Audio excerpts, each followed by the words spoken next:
చాలా సినిమాల్లో తెర వెనక ఉండి హీరోలోని హీరోయిజాన్ని బయటకు తీసుకొచ్చి అందరికీ పరిచయం చేసిన ఫైట్ మాస్టర్స్. అంటే ఒక ప్రొడక్షన్ బాయ్ దగ్గర నుంచి ఫైట్ మాస్టర్స్గా వాళ్ళు ఎదిగారు.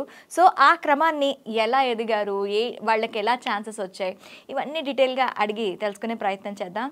ఎవరో కాదు, రామ్ లక్ష్మణ్ గారు. వాళ్ళని అడిగి తెలుసుకుందాం. నమస్తే సార్. నమస్తే. ఎలా ఉన్నారు? Super super. Total busy schedule ఉన్నట్టుంది సార్.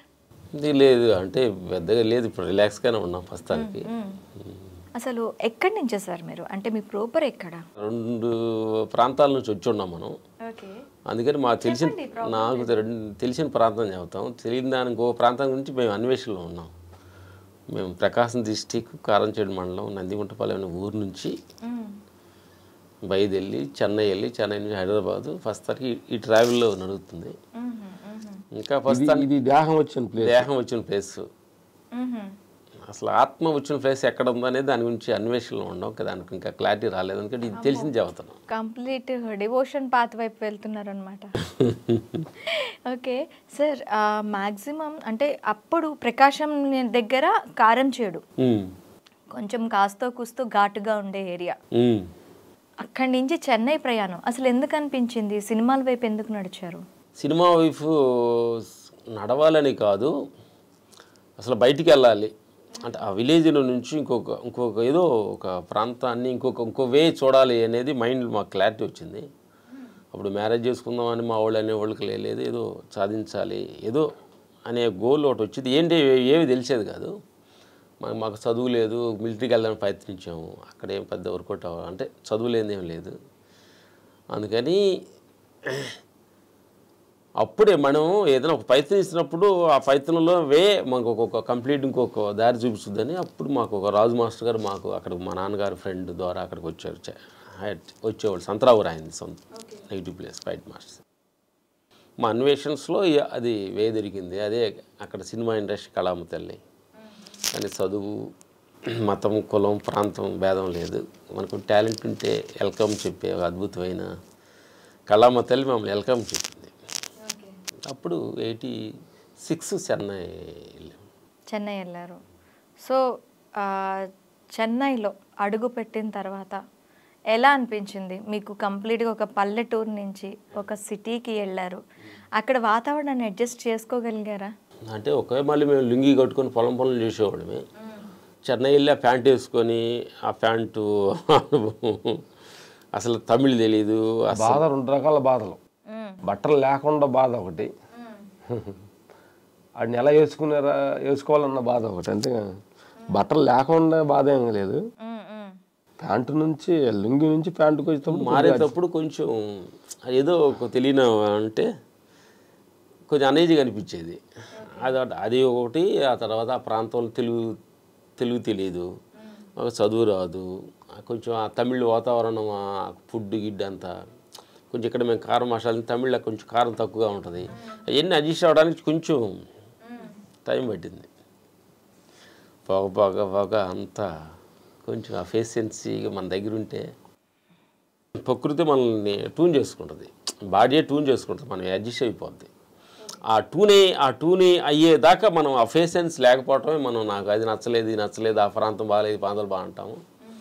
అన్ని ప్రాంతాలు ఒకటే, ఆ ట్యూనింగ్ అనేది కొంచెం టైం ప్రాసెస్ ఉంటుంది. అక్కడ మనం వెళ్ళి అడ్జస్ట్ అవ్వటం కొంచెం ల్యాక్ వస్తుంది. ఓకే, అక్కడికి వెళ్ళారు, అడ్జస్ట్ అయ్యారు. అంటే మూవీస్లో చాలా విభాగాలు ఉన్నాయి, అప్పటి వరకు మీకు ఏం చేయాలనేది కూడా తెలీదు. ఎందుకు ఫైట్స్ వైపు ఎందుకు వెళ్ళారు? ఫైట్స్ ఎందుకు అంటే మాకు రాజు మాస్టర్ గారే తెలిసింది.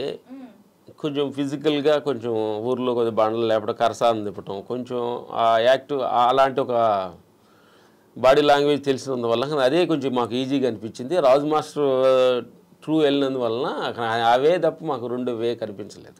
ఎప్పటి నుంచి సార్ మీరు ఫీల్డ్లోని అంటే ఒక ఫైట్ మాస్టర్స్గా గుర్తింపు పొంది మీ జర్నీ స్టార్ట్ చేసింది? అదే 2001 స్టార్ట్ అయింది. నుంచి ఆ సంవత్సరం లేదు, 2002 కాడ నుంచి ఆర్య, తర్వాత ఈడియట్, అమ్మన తమిళ, ఇట్లు శ్రావణ సుబ్రహ్మణ్యం, శివుడు అనే సినిమాతో లైఫ్ స్టార్ట్ అయింది. ఆ నుంచి చిన్న స్లోగా అలా మూవ్ అవుతుంది. అంటే మ్యాక్సిమం ఇద్దరిలో ఫైట్ కంపోజ్ చేసేటప్పుడు ఎవరు ఎక్కువగా ముందుగా ఫైట్ కంపోజ్ చేస్తారు? ఈ యాక్షన్ ఇలా ఉంటే బాగుంటుంది, ఇద్దరు మాట్లాడుకుంటారా? ఇద్దరు మాట్లాడుకుంటాం, నైట్ డిస్కషన్ చేస్తాము. వెదర్ కంపోజ్ చేసేవాడు కెమెరా యాంగిల్స్ అవి నేను దగ్గర ఉండి యాక్షన్ కట్ నేను చెప్తాను, వాడికి స్పాట్లో ఉంటాడు. ఓకే, ఇలా షేర్ చేసుకుంటాం. అంటే ఆ ఫైట్ మీరు ఇద్దరు ప్రాక్టీస్ చేస్తారా? మేము ఇలా వస్తాడు ఇలా వస్తాడు అలా వస్తాడని మేము ఊహగా మేము ఊహించుకొని మా అసిస్టెంట్ తోటి కంపోజ్ చేసి అలా చేస్తాం. సార్, ఇప్పుడు దీనికి అంతటికీను చదువు కావాలి, పెద్ద పెద్ద కోర్సెస్ చేయాలి అని అంటారు కదా, మీకు ఎక్కడ ఆ ప్రాబ్లం రాలేదా? అంటే మీరు ఇల్లిటరేట్, కొంచెం 1వ తరగతి అయినా చదివారా? అసలు వెళ్ళలేదు, స్కూల్కి వెళ్ళలేదు. అంటే ప్రాబ్లం ఉంటుందమ్మా, ప్రాబ్లం లేకుండా ఎందుకు ఉంటుంది? నా ప్రాబ్లాన్ని మనం భూతార్థంలో చూసుకొని నాకు చదువు లేదు అని కూర్చుంటే ముందుకు వెళ్తామా అని అడుగుతున్నా చాలా యువతకు కూడా. ఎందుకంటే జీవితానికి ప్రతి మనిషికి అన్ని కోణాలు మనకి ఫేవర్గా ఉండదు, కుదరవు. అది యూత్కి కూడా చెబుతుంది. మనం మాట్లాడేది ఏంటంటే ఎవరైనా చూసిన ప్రేక్షక దేవుళ్ళందరికీ కూడా ఉపయోగకరంగా మేము మాట్లాడటమే తప్ప అది అనేది అంటే మన జీవితం అనేది అన్ని కోణాలు మనకు ఫేవర్గా ఉండదు. ఫేవర్ చేసుకోవాలి, ఆ ఫేవర్గా మనం మారాలి, ఫేవర్గా మనం అడ్జస్ట్ అవ్వాలి. ఇప్పుడు మీరు కంప్లీట్గా నేను మానిటరింగ్ చేస్తా అంటున్నారు. మానిటరింగ్కి అయితే కాస్త కూస్తో నాలెడ్జ్ కావాలి. దాన్ని ఎలా గెయిన్ చేశారు? అంటే ముందు ఘర్షణలోనే అంటే కెమెరా రైట్ లెఫ్ట్ కూడా తెలీదు. రైట్ లెఫ్ట్ అంటే రైట్ ఆ కెమెరా ఇప్పుడంటే మానిటర్లు అప్పుడు లుక్ రైట్ చూడాలి లెఫ్ట్ చూడాలంటున్నాడు. ఫస్ట్ రైట్ చూడాలంటే రైట్ అర్థం కాకపోతే కెమెరా దగ్గరికి వెళ్ళి చూస్తే ఇటు కుడి చేతికి వెళ్ళి సార్ ఇక్కడ చూపించేవాడు అనమాట. ఇక్కడ నుంచి నాకు రైట్ లెఫ్ట్ అంటే అక్కడ చెప్పే అంత నాలెడ్జ్ లేదు. అక్కడికి వెళ్ళిన తర్వాత నేను తిరిగితే రైట్ హ్యాండ్ అంటారు, అన్నం తినేది రైట్ హ్యాండ్ అంటారు, ఇది లెఫ్ట్ హ్యాండ్ అంటారు కదా, అప్పుడు ఇటు జీకి పక్క చూడండి అనేవాళ్ళు.